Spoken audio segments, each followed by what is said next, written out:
there was a guy in England. It was a very interesting individual. He was very overweight. I think he was something around 300 kg.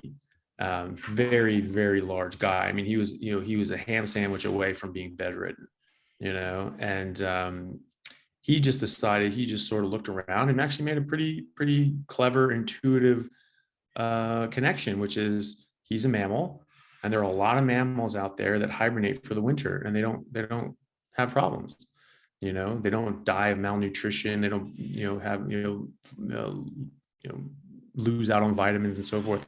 They actually do very, very well, and they build up all this fat, and then they use that as they hibernate through the winter. And so he said, fine, I'm just going to do that. And he just stopped eating, and he was drinking water, and he would take a multivitamin every day just for good measure. I don't even know if he necessarily needed that, but he took it. And he checked his doctor. He went to his doctor every month and got a set of blood tests and so forth. And his doctor kept going like, yeah, everything's looking good on this end. And so he kept doing this. He did this for 9 months. What? Yeah, dude. Yeah. So he stopped eating. He did not eat food for 9 months. And he started increasing his activity as well. He would walk to work and so forth, which was, a couple miles. And so he walked to work every day. He only drank water. He took a vitamin, and he didn't eat for 9 months. He said after like a few days. Yeah. Yeah. And the thing is that, he said after a few days, he wasn't even hungry. He didn't even feel hungry. Now that's, I talk about a lot, your hunger signals are very, very different, and they change. And so, yeah, he didn't feel hungry like he normally would because he was eating carbohydrates and sugar, which made his brain think that he was starving to death. Leptin. Yeah, exactly. And so now his brain could see that he had a ton of leptin.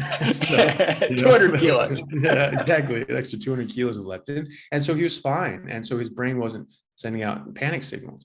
And so he was drinking water, and he was doing great. He got down to a relatively normal weight after about 9.5 months. The craziest part about that is that his skin shrunk with him. So he didn't have all these bags of extra skin, which is what you normally see when people have rapid weight loss. That's probably unhealthy or surgically driven. What's your take on that? Just that he was onto something, that this is a natural process, and your body can survive in sort of a hibernation mode, and it will come down with it. Yeah. I mean, he's not going to reverse his stretch marks and things like that. But the skin came down, it wasn't all baggy and hanging off of him.